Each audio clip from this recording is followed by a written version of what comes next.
Em 586 a.C., quando os babilônios invadiram Jerusalém e reduziram o Templo de Salomão a cinzas e escombros, eles esperavam encontrar ouro, muito ouro. O que eles não esperavam era o silêncio. Um silêncio tão profundo, tão antinatural, que os soldados mais corajosos se recusaram a entrar no que restou do lugar santíssimo. Porque ali dentro, naquele vazio absoluto, algo invisível ainda habitava. E até hoje, quase 3.000 anos depois, a ciência não consegue explicar como um homem construiu aquilo, como ele sabia e, principalmente, o que ele realmente guardava lá dentro. Você precisa entender uma coisa antes de qualquer outra. O Templo de Salomão não era apenas um edifício religioso. Era uma declaração de guerra contra tudo o que a humanidade conhecia sobre arquitetura, matemática e física. Estamos falando do ano 957 a.C. Não existia tecnologia, não existiam guindastes, não existiam computadores para calcular a distribuição de peso de pedras que chegavam a pesar 400 toneladas. E ainda assim, Salomão ergueu uma estrutura tão perfeita, tão matematicamente impossível, que os engenheiros modernos que tentaram recriar o projeto simplesmente desistiram. Eles olharam para os números e disseram: isso não deveria estar de pé. Mas estava. Por 4 séculos, aquilo estava de pé, desafiando a gravidade, desafiando a lógica.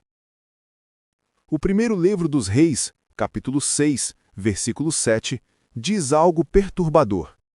Na construção do templo, usaram-se pedras preparadas na pedreira, de modo que durante a construção não se ouviu som de martelo, de formão, nem de qualquer ferramenta de ferro.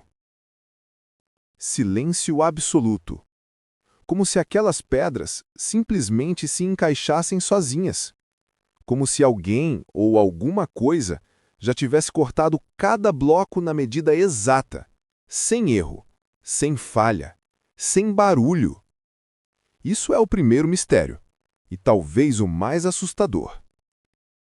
Agora vamos falar do ouro. Ah, o ouro de Salomão! A Bíblia diz que ele recobriu todo o interior do templo com ouro puro. Cada parede, cada coluna, cada detalhe.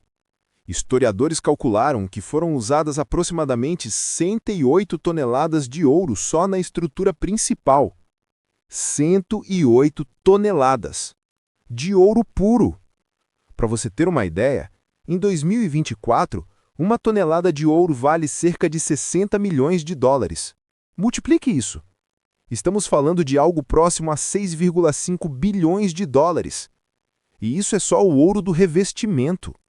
Não estamos contando os utensílios sagrados, os candelabros, as bacias, os altares, tudo feito em ouro maciço. A pergunta que ninguém consegue responder é: de onde veio tanto ouro? Israel não tinha minas de ouro naquela escala. As rotas comerciais da época não movimentavam esse volume de metal precioso. Economistas tentaram reconstituir o sistema financeiro do Reino de Salomão e os números simplesmente não fecham. É como se o ouro tivesse surgido do nada, ou de algum lugar que não deveria existir. E tem mais. Segundo o Talmude judaico e textos apócrifos, Salomão tinha um anel com um símbolo gravado, e com esse anel ele não apenas controlava homens, ele controlava demônios. E foram esses demônios que trouxeram o ouro, das profundezas da terra, de lugares onde nenhum ser humano jamais pisou. Você acha isso loucura? Então me explique de onde veio o ouro. Na entrada do templo, Salomão mandou erguer 2 colunas de bronze, 2 colunas monumentais. Uma se chamava Jaquim, a outra Boaz. Ele estabelece e, nele, a força. Juntas, essas palavras formam uma frase. Ele estabelece com força. Mas, estabelece o quê? Cada coluna tinha 18 côvados, o equivalente a 8 metros. E no topo de cada uma havia uma decoração em forma de lírio e romance. 200 romãs em cada capitel. Por que romãs? Por que lírios? Por que exatamente 200? Historiadores descobriram que esses números e símbolos não eram aleatórios. Eles seguem proporções geométricas conhecidas como geometria sagrada, usadas em construções como as pirâmides do Egito e Stonehenge. Proporções que só foram oficialmente descobertas séculos depois por Pitágoras e Euclides. Mas tem algo mais profundo. Essas colunas não eram apenas decorativas. Segundo a tradição maçônica, que afirma ter herdado conhecimentos diretos de Salomão, as colunas representavam portais. Portais entre o mundo físico e o espiritual. E dentro delas havia algo escondido, documentos, segredos, conhecimentos que Salomão não queria que fossem perdidos, mas também não queria que fossem encontrados por qualquer um. Quando os babilônios destruíram o templo, eles derreteram o bronze das colunas, mas nunca revelaram o que encontraram dentro. E até hoje, ninguém sabe se aqueles segredos foram perdidos ou se ainda estão escondidos em algum lugar. No quarto externo do templo, Salomão mandou erguer algo chamado Mar de Bronze, uma bacia circular gigantesca, com 5 metros de diâmetro, apoiada em 12 bois de bronze. Ela comportava 44 mil litros de água. 44 mil litros! E segundo os registros, essa água nunca secava. Não importava quantos sacerdotes se lavassem ali. Não importava o calor do deserto de Jerusalém. A água permanecia sempre no mesmo nível, sempre limpa, sempre cristalina, como se ali houvesse uma fonte oculta alimentando aquela bacia. Mas quando os arqueólogos descavaram o local onde o templo ficava, não encontraram nenhum sistema de canalização, nenhum aqueduto, nenhuma explicação para como aquela água chegava ali. E tem mais. O Mar de Bronze tinha uma espessura de apenas 1 palmo, segundo a Bíblia. Isso significa aproximadamente 7 centímetros. Agora pense, 44 mil litros de água pesam 44 toneladas. Como uma estrutura de bronze de 7 centímetros de espessura sustentava 44 toneladas sem rachar? Engenheiros estruturais analisaram o projeto e disseram: isso é impossível. O bronze deveria ter cedido imediatamente. Mas não cedeu. Ficou lá por séculos, desafiando todas as leis da física. A tradição esotérica afirma que o Mar de Bronze não era apenas uma bacia para a purificação ritual. Era um portal aquático, um espelho para outros mundos. E quando os sacerdotes olhavam para dentro da água, eles viam coisas, visões, profecias do passado e do futuro. Por isso a água nunca secava, porque não era água comum, era algo que vinha de outra dimensão. Você acha isso fantasia? Então me explique a física. Aqui está algo que pouquíssima gente sabe. Os levitas, que eram os músicos e cantores do templo, afirmavam que quando tocavam os instrumentos e cantavam dentro do edifício, o som se multiplicava, como se as paredes amplificassem naturalmente a música, sem nenhum sistema de acústica aparente. Estudos modernos de acústica tentaram recriar essa experiência e descobriram algo perturbador.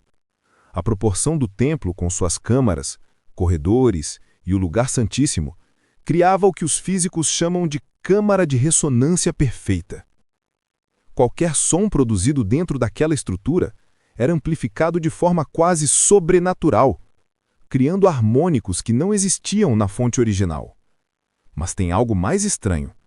Segundo textos apócrifos, havia momentos em que o som vinha sozinho, sem ninguém tocando, como se o próprio edifício cantasse, como se as pedras tivessem memória, como se toda aquela estrutura estivesse viva, respirando, ouvindo, respondendo. E quando os romanos destruíram o segundo templo em 70 depois de Cristo, testemunhas relataram que ouviram um som vindo dos escombros, um som de lamento, de choro, como se o edifício estivesse morrendo. E esse som durou 3 dias. Aqui está a verdade final, a que ninguém quer admitir. Salomão não construiu aquele templo sozinho. Ele não tinha o conhecimento, ele não tinha a tecnologia, mas ele tinha algo que nós perdemos. Ele tinha acesso a uma sabedoria que não vinha deste mundo. O livro de Reis afirma que Salomão deu a Salomão sabedoria maior do que a de todos os homens do Oriente, e maior do que a toda a sabedoria do Egito. Mas o que isso significa? De onde veio essa sabedoria? Textos judaicos antigos, como o Testamento de Salomão, descrevem que ele recebia instruções de anjos, e comandava demônios, e tinha um livro de segredos, um grimório, onde estava escrito tudo: as fórmulas, os símbolos, as palavras de poder. E com esse livro, não apenas construiu o templo, ele selou algo dentro dele. Algo que precisava ficar aprisionado até o fim dos tempos. Quando Salomão morreu, o livro desapareceu. Assim como a arca, assim como os tesouros, assim como os segredos. Tudo sumiu, como se a terra tivesse engolido, ou como se alguém tivesse apagado os rastros. E até hoje, a ciência olha para as ruínas, para os relatos, para os números e não consegue explicar. Porque a verdade é que existem coisas neste mundo que não podem ser explicadas, apenas sentidas, apenas temidas, apenas respeitadas. 7 mistérios, 7 impossibilidades, 7 segredos que Salomão guardou há 3.000 anos e que continuam guardados, esperando, talvez para sempre. Ou talvez até que alguém tenha coragem suficiente para desenterrá-los. Você acredita que tudo isso realmente aconteceu? Ou você acha que existe uma explicação racional para o inexplicável? Deixe sua opinião nos comentários. E se esse vídeo te tocou de alguma forma, se ele te fez sentir algo que você não consegue explicar, então se inscreva no canal, porque essa é só a primeira história. E as próximas vão ainda mais fundo.